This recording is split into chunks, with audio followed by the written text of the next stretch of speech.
नमस्कार हम दोस्तों, आज स्टार्ट करते हैं अपनी स्टोरी आगे की तरफ। मनुष्य के जीवन का सही अर्थ आगे स्टार्ट करते हैं। एक के बाद एक सदमा।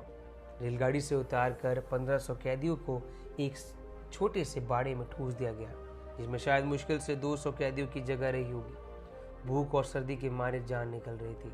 वहाँ किसी के लेटना तो दूर, इतना भी जगह नहीं थी कि हर कोई फर्श पर उखड़ू बैठ पाए। पिछले 4 दिनों से हर बंदी के लिए 5 औंस डबल रोटी का टुकड़ा ही पेट भरने का साधन था। तभी मैंने सुना कि शेड का एक बड़ा बंदी अधिकारी के एक सदस्य के साथ हीरो और प्लैटिनियम जड़ी टाई पिन के लिए मोल तोल कर रहा था। अधिकतर सौदेबाजी शराब के लिए ही होती थी, जिसे वो स्नैप्स कहते थे। अब मुझे यह तो याद नहीं है कि एक गे शाह मनाने के लिए भरपूर मात्रा में स्नैप्स जुटाने के लिए कितने हजार अंकों की ज़रूरत थी, लेकिन मैं यह जानता था कि लंबे समय वे रह रहे इन कैदियों का शराब के बिना गुजारा नहीं था। ऐसे हालात में उन्हें खुद को शराब के नशे में झोंके रखने के लिए कौन दोषी ठहरा सकता था। कैदियों का एक दल ऐसा भी था जिसे एसएस के लोग भरपूर मात्रा में शराब दिया करते थे। वे वही लोग थे जिन्हें गैस चैम्बरों व शवदाह गृहों में काम करने के लिए नियुक्त किया गया था, और जो अच्छी तरह जानते थे कि एक दिन उन्हें यह व्यक्तियों के लिए यह जगह खाली करनी होगी, और फिर वे मजबूरी में अपनाई गई जल्लाद की इस भूमिका को जारी रखने के बजाय स्वयं कोई इसमें झोंक देंगे। हमारे काफिले में साथ आए हर कैदी के मन में अब भी यही गलत फहमी थी कि वह किसी तरह बच जाएगा और अब भी सब कुछ ठीक है। हमें एहसास तक नहीं था कि इसके बाद कैसे कैसे भयानक अनुभव हमारे इंतजार कर रहे थे। उस समय हमें यह पता नहीं था कि पर्दे के पीछे का अर्थ क्या हो सकता है। हम वहाँ घट रही सभी घटनाओं से बिल्कुल अनजान थे। हमें कहा गया कि अपने सामान गाड़ी में ही छोड़कर कतारें बना लें। स्त्री और पुरुष की 2 कतारें एक बड़े एसएस अधिकारी के आगे से गुजर रही थी। आज मुझे वह दिन याद करके हैरानी होती है कि कैसे मैंने अपने कोट के अंदर अपना झोला छिपाने का साहस कर लिया था।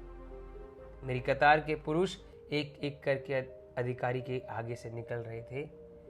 मुझे एहसास हुआ कि अगर अधिकारी ने मेरा थैला देख लिया तो यह मेरे लिए खतरनाक हो सकता है। मैंने अपने पिछले अनुभव से जान चुका था, वह कम से कम मुझे धकिया कर नीचे तो धकेल ही सकता था। मैंने सहज होने का प्रयास करते हुए अपनी कमर सीधी की ताकि उसे मेरी पीठ का भार दिखाई न दे। अब मैंने उसके ठीक सामने था। वह एक लंबा और दुबला पतला आदमी था जो अपना बेदाग वर्दी में बड़ा चुस्त दुरुस्त दिखाई दे रहा था। एक लंबी यात्रा के बाद गंदे और फटेहाल कपड़ों में खड़े हम बंदियों की तुलना में उसकी छवि बहुत अलग दिख रही थी। उसने अपनी बाएं हाथ से दाईं कलाई की आराम से सहारा देते हुए चेहरे पर एक बेपरवाही का भाव ओढ़ा हुआ था। उसका दायां हाथ उठा हुआ था और वह अपने हाथ की एक उंगली से बंदियों को दाईं या बाईं ओर जाने का संकेत देता जा रहा था। हम में से किसी को भी ये इस बात का जरा भी अंदाजा नहीं था कि उस आदमी की उंगली के संकेत के पीछे कौन सा भयानक अर्थ छिपा हो सकता है, जो केवल दाईं या बाईं जाने का ही संकेत दे रही थी। उसके अधिकतर संकेत बाईं और ओर के लिए ही थे। अब मेरी बारी थी। तभी कोई मेरे कान में धीरे से बोला कि दाईं ओर भेजने का अर्थ है बंदी को काम के लिए चुना जाना, जबकि बाईं ओर उन रोगियों को व बंदियों को भेजा जा रहा है जो काम नहीं कर सकते थे। ऐसे सभी बंदियों को एक विशेष शिविर में भेजा जाता था। मैं इंतजार कर रहा था कि सभी घटनाएं क्रम अनुसार सामने आएंगी। उनमें से बहुत सी घटनाएं तो पहले ही घट चुकी थी।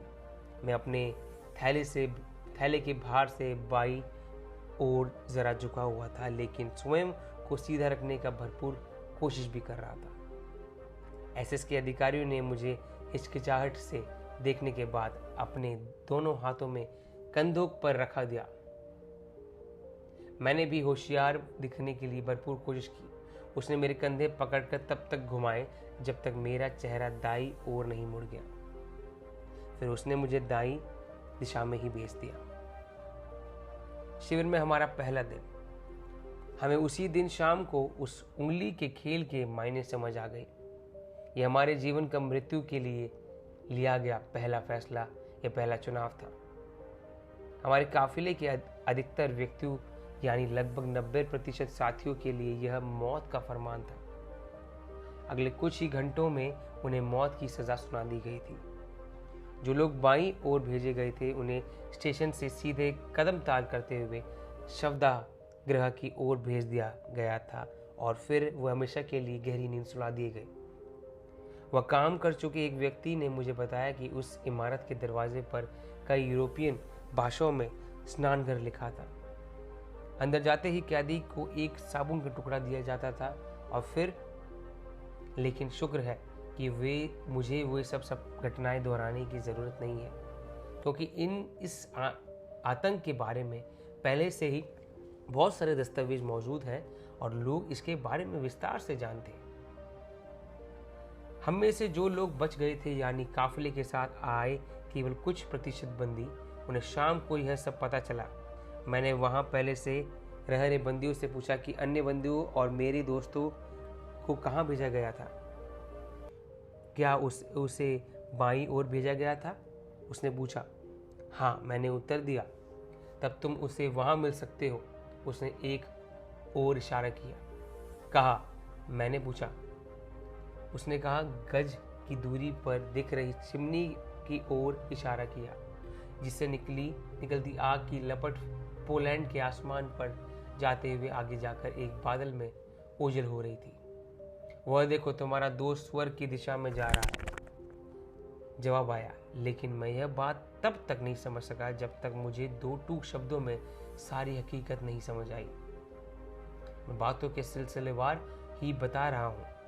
अगर मनोवैज्ञानिक नजरिए से देखा जाए तो स्टेशन से धुंधल से भरी हुई सुबह से लेकर शिविर में हमारी पहली रात तक हमारे लिए अभी बहुत कुछ देखना बाकी था। आज यहीं तक, कल आगे पढ़ते हैं और नई चीज़ सीखते हैं, नई चीज़ें समझते हैं। Thank you so much.